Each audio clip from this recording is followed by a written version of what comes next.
Student, I am Kirti Sagar from GPS आबाद। हम पढ़ रहे हैं chapter number 1 introduction of concrete technology आपका सब्जेक्ट है और इसका टॉपिक है advantage and disadvantage of concrete. तो अच्छा, इसके क्या गुण होते हैं और क्या दोष होते हैं, क्योंकि ये तो है ही नहीं कि सारी चीज़ों में सिर्फ गुण ही गुण हो, एडवांटेज हो डिसएडवांटेज तो सबके होते हैं। तो अच्छा, इसके क्या गुण होते हैं। कंक्रीट जो होती है वो हमारी अन्य भवन पदार्थों की तुलना में क्या होती है, सस्ती होती है, लंबे समय तक उसे यूज़ करते हैं और जो इसके अवयव होते हैं वो निकट में प्राप्त होते हैं। जैसे कि हमने पढ़ा था कि इसके इंग्रेडिएंट्स हमें इजीली मिल जाते हैं। फिर आता है आपका कंक्रीट की संपीड़न सामर्थ्य अच्छी होती है। आप इसे मान सकते हो एक पत्थर के चट्टान के बराबर, कि एक पत्थर की चट्टान जितनी हार्ड होती है उतनी ही हार्ड हमारी कंक्रीट कठोर होने पर हो जाती है। फिर आता है इसका क्षय जो होता है वो नहीं होता है और मौसम का प्रभाव इस पर ज़्यादा नहीं पड़ता है। फिर आता है इसका उत्पादन सरलता से किया जा सकता है। ईंट, इस्पात, प्लास्टिक सभी पदार्थों के निर्माण से इसका निर्माण आसान है। फिर है इसे सुगठ्य अवस्था में जब ये होती है हम इसे किसी भी शेप में इसे ढाल सकते हैं, ठीक है। और इसकी जो ढलाई में हम तख्ताबंदी यूज़ करते हैं वो दूसरे कार्यों में भी यूज़ हो सकती है। फिर है कि ये संपीड़न में बहुत अच्छी कठोर होती है और अगर हम इसे इस्पात के साथ यूज़ करें तो इसकी जो उपयोग होता है वो असीमित रूप से किसी भी हम संरचना में कर सकते हैं, क्योंकि इस्पात के साथ ये बहुत अच्छी स्ट्रेंथ दे देती है हमें, टेंसाइल भी। फिर आता है इसके ऊपर कीट, धूप, सीलन, अग्नि, पानी का कोई भी प्रभाव नहीं होता। इसकी आयु अत्यधिक होती है और इसके मेंटेनेंस कॉस्ट, मतलब जो आप अनुरक्षण, मतलब maintenance cost, okay, maintenance cost, ठीक है। तो जो इसकी मेंटेनेंस कॉस्ट होती है वो क्या होती है, ज़्यादा नहीं होती। अच्छा, एक सबसे अच्छा इसका वर्क जो होता है वो ये होता है कि इसकी ढलाई पंप करके भी की जा सकती है और दुर्गम स्थानों पर। अच्छा, सपोज दैट दुर्गम स्थान कौन कौन से हैं, कुछ या सपोज़ कीजिए कि एक बहुत मोटी दीवार है, उसके बीच में एक पतली सी दरार आ गई, तो आप क्या करेंगे, दरार को चौड़ा करेंगे ताकि उसमें मज़दूर अंदर जा सके और फिर कंक्रीट लगा कर आए, नहीं। इसे हम क्या करते हैं, by applying the pressure, pump की सहायता से भी हम इसे वहाँ पे भेज सकते हैं, ठीक है। तो इसकी ये जो क्वालिटी है ना, ये इसकी बहुत ही अच्छी क्वालिटी है। फिर आता है आपका यदि इसमें दरार आ जाए तो इसे गुनाइटिंग के द्वारा ठीक किया जा सकता है। अच्छा, फिर आता है इसके दोष क्या क्या हैं। तो फर्स्ट तो यही है कि जैसे हम सब जानते हैं कि कंक्रीट तनन सामर्थ्य बहुत कमज़ोर होती है, मतलब टेंसाइल में ये बहुत वीक होती है। ओनली एंड ओनली सिर्फ 10 to 15% इसका होता है, 10 to 15% कंप्रेशन का, ठीक है। और इसकी वजह से इसमें दरारें आने की संभावनाएं रहती हैं। इसमें तन्यता भी कम पाई जाती है और फिर क्या होता है कि ये भूकंप में इस्पात के मुकाबले कमज़ोर पाई जाती है। फिर आता है फ्रेश कंक्रीट सूखने पर सिकुड़ती है तथा कठोर कंक्रीट भीगने पर फैलती है, अतः भवनों में संकुचन जोड़ छोड़े जाते हैं। ये आपको पता है कि कंक्रीट की कि ये जो होता है कि क्या होता है कि ये सूखने पर सिकुड़ती है और कठोर कंक्रीट भीगने पर फैलती है, तो इस वजह से हम क्या करते हैं, संकुचन जोड़ छोड़ते हैं।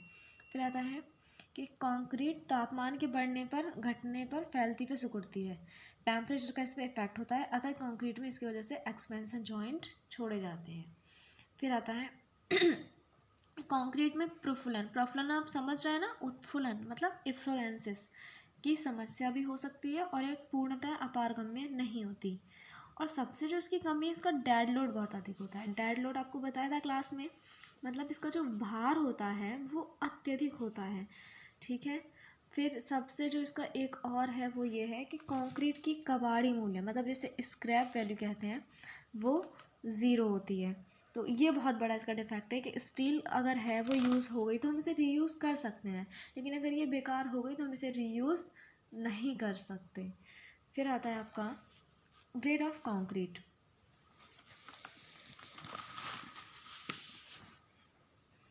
इसमें क्या है, कंक्रीट के ग्रेड का निर्धारण उसके संपीड़न सामर्थ्य के आधार पर किया जाता है और ये किसने किया है, जैसे कि आप सब जानते हैं BIS bureau of Indian standard के कोड संख्या 456 से 2000 एवं IS 1343 से 1980 के अनुसार कंक्रीट को M10 से M80 तक 15 श्रेणियों में बांटा गया है, ठीक है। तो M15 ग्रेड की कंक्रीट से कम ग्रेड की जो कंक्रीट होती है वह हम आरसीसी में यूज़ नहीं करते। फिर आता है कि क्या कंक्रीट M5 और M7.5 में भी होती है या M10 से कम होती है? तो इसका जवाब है हाँ, कंक्रीट जो होती है वो M5 और M7.5 में भी यूज़ होती है, 7.5 सॉरी, लेकिन हम इसका यूज़ बहुत कम करते हैं या बहुत निम्न श्रेणी के कार्यों में किया जाता है।